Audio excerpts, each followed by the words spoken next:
আজকে ইন্দোনেশিয়ায় সেখানে 26 থেকে 27 কোটি মুসলমান আছে, সেটা হচ্ছে ইসলামিক কান্ট্রি।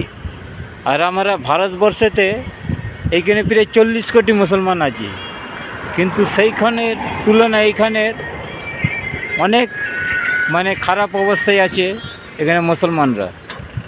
দাড়ি ধরে টানতেছে, মসজিদগুলো ভাঙতেছে, এখানে মুসলমানদের চাকরি নেই।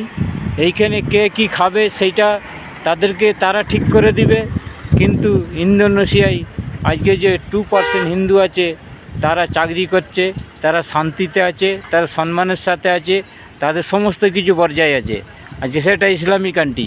আর এর ভারতবর্ষ এটা হচ্ছে গণতন্ত্র রাষ্ট্র। আজকে যত কিছু সমস্ত মুসলমানদের ফেরে পড়ে আছে, আর মুসলমানদের উপর জোর জুলুম অন্যায় অত্যাচার চলতেছে। তাই বলছি, ভিডিওটা লাইক শেয়ার কমেন্ট করে দেবেন।